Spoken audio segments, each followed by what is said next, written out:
Abrimos, señoras y señores, la tertulia de este viernes, que es 5 de marzo del año 2021.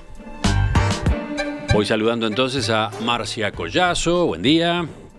Buen día para todos. Sigo con Juan Grompone. ¿Cómo te va? Buen día para todos. Gonzalo Pérez del Castillo. ¿Qué tal? Muy buenos días a toda la audiencia. Y dejo el saludo a distancia para Alejandro Aval, que hoy no va a acompañarnos. Creo que tuvo ahí un percance de último momento. Le deseamos suerte en esos avatares. Ya volveremos a conversar con él también. Hoy tenemos dos temas bien diferentes. El primero tiene que ver con la actualidad de acá, de nuestro país. La mesa representativa del PIT-CNT suspendió este miércoles al sindicato policial, SIFPOM, en una resolución que se aprobó por 14 votos a favor, 3 en contra y 6 abstenciones. ¿El motivo de la sanción? La defensa que ese gremio ha hecho del accionar policial en operativos que desde la central sindical se han evaluado como excesivos. Según informó el diario El País, quienes votaron por la suspensión argumentaron que el sindicato es parte del aparato represor del Estado. La presidenta del sindicato, Patricia Rodríguez, escribió en Twitter que un sindicato se ha suspendido por defender a sus trabajadores que se demostró en la justicia su buen accionar, solo puede ser motivo de orgullo, y que entendimos la verdadera esencia de lo que es ser un sindicato, sin banderas políticas, sin ideologías que separen. No es este el primer diferendo que este gremio tiene con el PIT-CNT. De hecho, tampoco apoya la campaña de recolección de firmas pro referéndum contra la ley de urgente consideración. Ha dejado en libertad de acción a sus miembros, pese a que el PIT-CNT es un promotor clave de esta movida. No solo ha declarado la libertad de acción, sino que además considera como un logro varios de los artículos del capítulo Seguridad Pública que casualmente están entre los que la campaña impugna. La resolución de la mesa representativa de esta semana fue calificada por el sindicato como lamentable, pero también despertó objeciones dentro del PIT-CNT. De hecho, por ejemplo, Fernando Pereira, el presidente de la central, y Marcelo Abdala, el secretario general, no acompañaron la medida. Ayer, cuando entrevistábamos a Marcelo Abdala, le preguntábamos por su voto, por el voto de su sindicato, la UNRWA. Él decía que había sido negativo. Yo fundamenté y la UNRWA votó contraria, digamos, a esa posición. ¿Contraria? Contraria. Sí, claro, a suspender al sindicato policial. Eso no significa que no tengamos divergencias con los compañeros, pero naturalmente nosotros, cuando hay divergencias entre trabajadores, siempre nos parece que, digamos, hay que apelar a la conversación, hay que apelar a provocar síntesis, a que hayan movimientos, y mucho más, cuando se trata de, digamos, una organización sindical que actúa en un medio, que es un medio del mundo del trabajo, porque el policía es un trabajador, desde mi punto de vista, pero que no tiene la misma cultura sindical, colectiva, de lucha, digamos, que otras organizaciones, se podría decir, de la industria manufacturera, del comercio, del sistema financiero. Bueno, varios de ustedes querían comentar esta situación que ha quedado planteada. ¿Quién empieza? ¿Gonzalo, por ejemplo? Sí. Yo puedo empezar.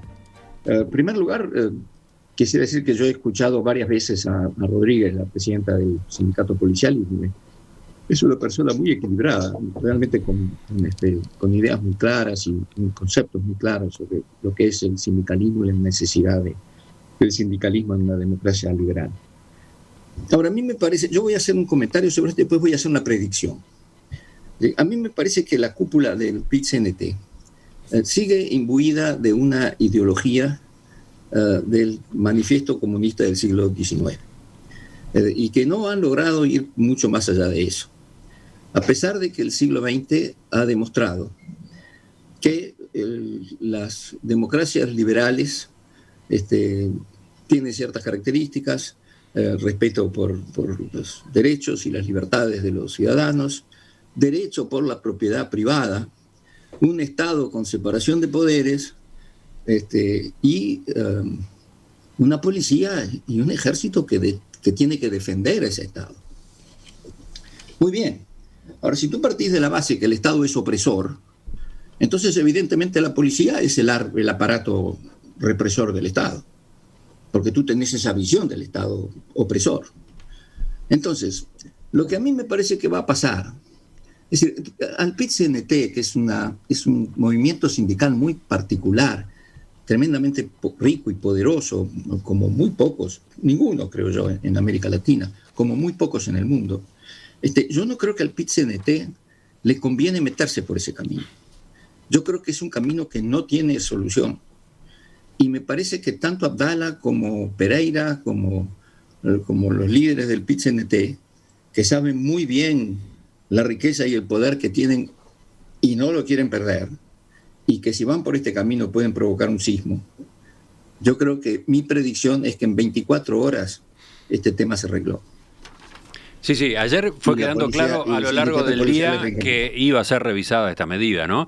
El propio Abdala lo dejaba claro en la entrevista a las 8 de la mañana, y con el correr de las horas fue tomando cuerpo lo que hoy anuncia la diaria como título principal.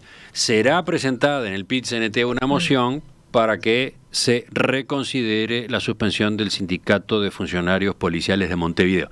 Según dice la nota, en la próxima mesa representativa habrá votos suficientes para levantar esa suspensión, ¿no? No tengo la menor duda. Como que lo que ocurrió esta semana terminó siendo, digamos, tan fuerte, un hecho político, digamos, tan contundente que termina teniendo consecuencias en el sentido contrario. La presidenta del sindicato, Patricia Rodríguez, hoy más temprano, cuando hablábamos con ella, estaba muy satisfecha por todas las manifestaciones de solidaridad y respaldo que había recibido, incluso dentro del propio PIT-CNT, y entendía que su gremio salía como reivindicado de esta crisis, ¿no? Pero bueno, vamos a seguir escuchando a Marcia, por ejemplo.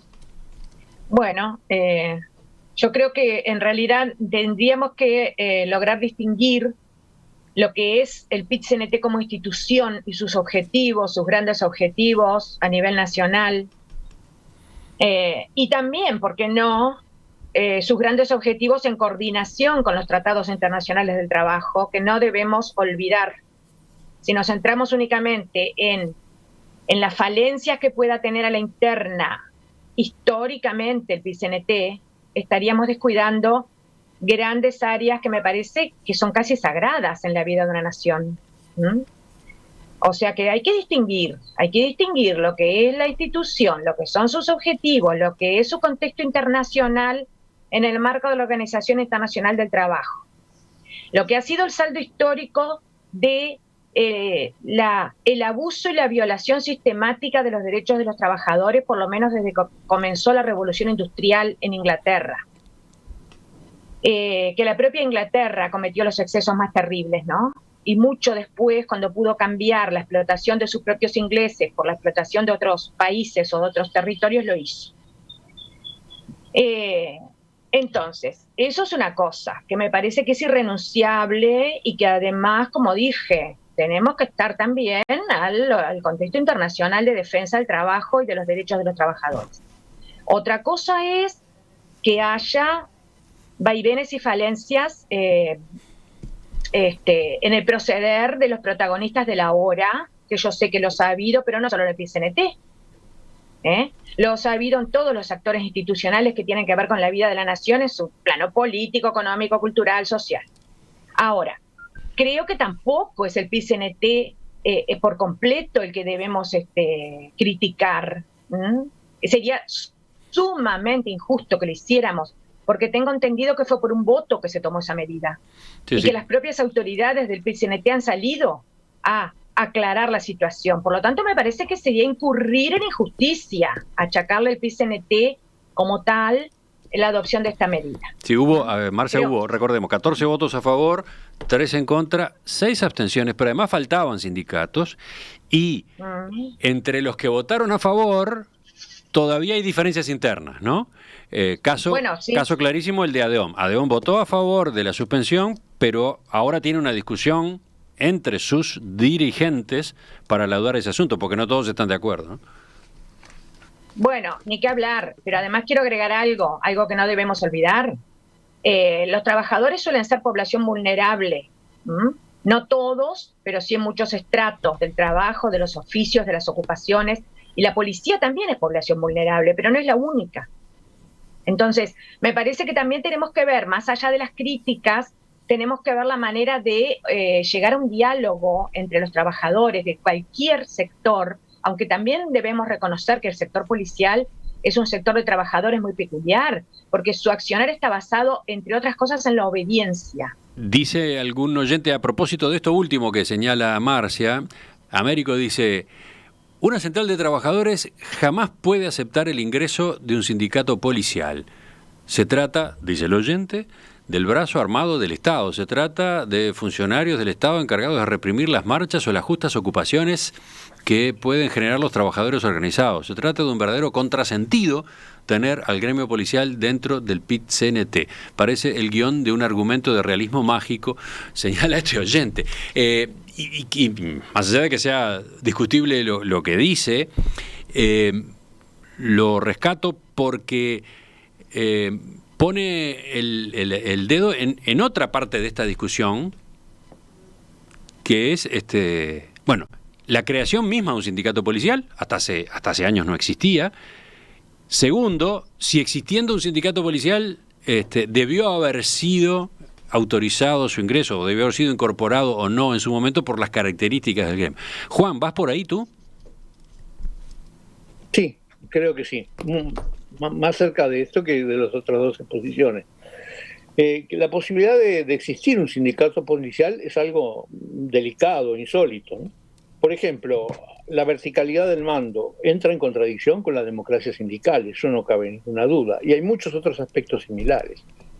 Inclusive hay que pensar que si miramos en el pensamiento liberal en qué es el Estado para los liberales, reducido a su mínima expresión, es su juez y gendarme.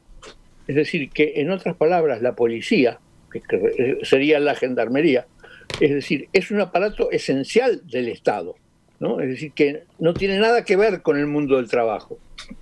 Es decir, que llamarle trabajador al policía es una generalización. Es decir, ni siquiera, a pesar de ser asalariado, no tiene ninguna de las condiciones de los asalariados, porque la condición esencial del asalariado, por ejemplo, es poder hacer huelga, es poder tener todas las libertades sindicales. Es decir, que creo que es bastante discutible la situación. La huelga, por ejemplo, es algo imposible, es imposible para un policía y es inevitable en el movimiento obrero. Ahora, el Uruguay es un país muy exótico, ¿no? Es decir, es un país muy exótico en el mundo. Es exótico porque existe el sindicato policial, sería más exótico si además existiera un sindicato militar, que por ahora no existe, ¿no? Pero también es exótico por tener una central única de trabajadores, ¿no? Es decir, también es exótico por esos puntos. Ahora, creo que el problema viene de muy atrás, es decir, desde el comienzo de la Revolución Industrial, obreros y policías son antagonistas, es decir, desde el comienzo. Y basta recordar a los anarquistas, que fueron los primeros organizadores de sindicatos en el mundo, que uno de sus emblemas eran nuestros enemigos, son los policías y los soldados, ¿no? Es decir, no cabe ninguna duda, es decir, hablaban inclusive de matar, de atentados y de cosas por el estilo. Así empezó el movimiento anarquista en el mundo. O si no, si queremos ir a cosas más modernas, basta recordar las películas de Chaplin. Es decir, ¿quién es el policía en la película de Chaplin? En la policía es el encargado de reprimir a Carlitos, ¿no? Es decir, Carlitos permanentemente tiene que correr detrás del policía que lo persigue. Inclusive todo eso llega a su colmo en la película obrera de Chaplin, que es El tiempo moderno, ¿no? En ese caso es clarísimo el conflicto entre policías y trabajadores. Y yo creo que la ocupación de empresas, que es una reivindicación del PIT-CNT, va a entrar en conflicto sistemáticamente con la policía, porque precisamente la ley en el Uruguay permite o acepta la desocupación de las empresas. ¿Y quién es encargado de la desocupación? La policía. De modo que cada vez que haya una ocupación va a haber un conflicto con el sindicato policial. De modo que, en definitiva, creo que la suspensión del PIT-CNT es un hecho que tarde o temprano iba a empezar a ocurrir. Y que tal vez tenga arreglo hoy, pero para mí va a ocurrir una y otra vez, porque ese es un conflicto irrenunciable, no se puede arreglar este conflicto. Sí, sí. A ver, en síntesis, Juan, lo que tú decís es, primero, es muy discutible que pueda existir un sindicato policial. Claro, sí, sí. Y segundo, suponiendo que exista, es muy discutible que pueda permanecer adentro del PIT-CNT. Exactamente, sí, sí. Las tensiones van a estar a la orden del día, ¿no? Siempre, es decir, a la primera ocupación va a volver a existir el mismo conflicto. Yo creo Marcia, que eso es evidente, creo que eso es evidente lo que plantea Juan. Ahora, yo lo que quería con mi exposición anterior era también demostrar la importancia que tiene la institución PIT-CNT. Es cierto lo que plantea Juan, pero no olvidemos que también en este caso puntual lo que hubo fue una medida un poco incoherente, si se quiere, porque desde el momento en que fueron acogidos, ¿no?, los integrantes del sindicato policial en el seno del PIT-CNT, bueno, parece una medida un poco como incoherente. Si es necesario que se llegue a otra instancia en la cual se diga, bueno, por sus características no puede ser posible la existencia de este sindicato dentro del PIT-CNT, eso será otra cosa. Sí. ¿Gonzalo? No, yo francamente no comparto esa visión. Me parece que es una visión anticuada. Habla un poquito más Lo digo fuerte. sinceramente. Que me parece una visión anticuada. Me parece que a medida que transcurre el siglo XXI, ya lo estamos viviendo. Yo creo que la relación entre trabajador y empleador y Estado va a tomar nuevas formas, que no son necesariamente la forma de la lucha y la inanición del uno por el otro. Creo que es una visión que, sin duda, todas las referencias históricas que se han hecho, ¿quién puede negarlas? Lo que fueron las luchas de la clase obrera en Inglaterra y en Chicago. ¿Quién puede negar que hay y hubo en la Revolución Industrial una contradicción entre capital y trabajo? Y por suerte se formaron sindicatos que dentro del capitalismo lucharon para lo que, como se aplicaba en aquella época y puede ser aplicable todavía hoy, para que el obrero se quedara con parte de la plusvalía y la plusvalía no se la llevara todo el capital. Pero a mí sinceramente me parece que después de todo lo sucedido en el siglo XX y de las distintas formas de integración entre Estado y trabajador, sobre todo después de todas las experiencias que se dieron en el socialismo real, yo creo que las sociedades liberales del siglo XXI tienen que tener una relación entre el trabajador y las empresas, que a su vez las empresas ahora no son el patrón que es dueño de la empresa, sino que las empresas son, en muchos casos, tienen infinidad de accionistas dueños. Yo creo que tenemos que llegar a la conclusión de que puede haber mucho más simbiosis, que la relación puede ser mucho más productiva, que no necesariamente la relación es una relación de lucha y de exterminio del uno por el otro. Yo creo que el siglo XX ha demostrado otra cosa. Y a mí me parece totalmente lógico que la policía tenga un sindicato para las cuestiones que tienen que ver con el área de su remuneración y la remuneración por el trabajo y las condiciones en las que trabajan y la salubridad en la que trabajan. Ahora, evidentemente, un ejército no, porque en un ejército las discusiones son inaceptables, porque vos en una situación de guerra no pueden aceptarse discusiones. Pero en la policía, yo creo que sí se pueden aceptar en muchos factores que no tienen que ver con la línea principal de su actividad. Pero las cosas que están reivindicando el sindicato de la policía son mejores condiciones de trabajo, mejores sueldos, cosas que son el quehacer fundamental de un movimiento sindical moderno. Ahora, por supuesto, si esto se imbuye de ideología y la ideología está en que el Estado es el enemigo y es el opresor, evidentemente ahí no puede haber esa reconciliación. Bueno, pero fíjate que una de las reivindicaciones del sindicato policial era sobre condiciones de protección legal para ejercer su función, ¿no? Y se atendió ese planteo con algunos de los artículos de la LUC. Ahí ya vamos a otro terreno, ¿no? Y a su vez, por eso mismo, el PIT-CNT y varios de los sindicatos que lo integran impugnan la LUC. Ahí tenemos una buena contradicción, ¿no? Sí, pero es que ellos entre las cosas que está en la LUC es que a la policía se le tiene que tener un mínimo de respeto, porque el policía está haciendo una actividad que no es la de un tornero que está ajustando una máquina. El policía tiene que interactuar con la sociedad y necesita tener ese respeto. Es como el bombero que va a entrar en una casa en fuego, necesita tener un equipo y máscaras que le permitan hacer su trabajo. Hay cosas que son elementales. Si un policía va y le dice a una persona, mire señor, usted va a tener que salir de acá, porque yo qué sé, porque la pandemia, por lo que sea, el tipo le dice, a mí que me importa lo que vos me decís, él no puede hacer su trabajo, a menos que tenga que hacerlo a palos.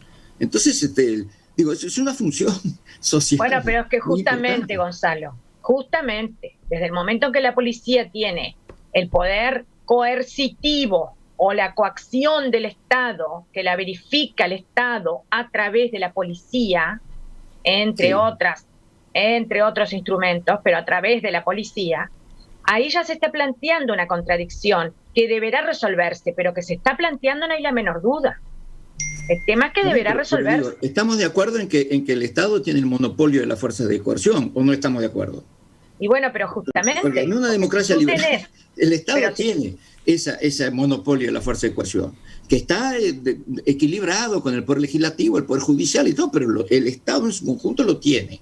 Y bueno, y la policía, cuando es necesario, porque tiene que ejercerlo. Y bueno, pero ahí entra en conflicto permanente con sus propios, digamos, agremiados, si es que está en el PIT-CNT. Es decir, esa es la contradicción inherente que habrá que, como digo, resolver. Mensajes de los oyentes. Los van a incorporar de vuelta. Juan dice, comparto lo expresado por Fernando Pereira y Marcelo Abdala, reconocer al guardia civil como trabajador es un avance civilizatorio. Dicho esto, la policía está siendo tironeada por unos y por otros, agrega. Después está también el punto de vista de Rodrigo, que señala, yo creo que el hecho de que exista un sindicato policial es de avanzada.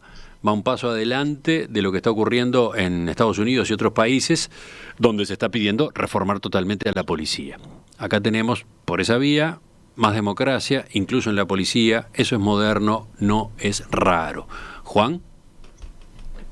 Bueno, yo creo que el problema de fondo acá es una doble concepción, ¿no? Es decir, la concepción de la sociedad como que tiene dos elementos en lucha, es decir, trabajadores y propietarios de los medios de producción, y la concepción del pacto social, es decir, que se pueden poner de acuerdo y pueden vivir en paz y sin que pasen las cosas. Es decir, ahí está la contradicción principal de las dos posiciones, ¿no? Es decir, creo que al adoptar por una u otra concepción, ya todo está resuelto, lo demás está resuelto. Es decir, que además, que creo que la lucha de clases no quiere decir que una clase vaya a exterminar a la otra, es decir, eso sí que es un error conceptual, ¿no? Es decir, eso lo que quiere decir es que hay dos grupos de interés en la sociedad capitalista que cada uno defiende lo suyo, es decir, y entonces esos grupos son antagónicos, nacieron antagónicos, son antagónicos y vivirán siempre antagónicos, y entonces hay intereses distintos entre los intereses de los trabajadores y los intereses de los dueños de las empresas, y bueno, el Estado puede pretender ser neutro, pero es una aspiración muy difícil de cumplir, ¿no? Es una aspiración muy difícil de cumplir y solo en general cuando el Estado se vuelca hacia las empresas, entonces es liberal, cuando se vuelca hacia los trabajadores es un Estado benefactor, pero siempre está oscilando en esos dos puntos y la policía está entre medio.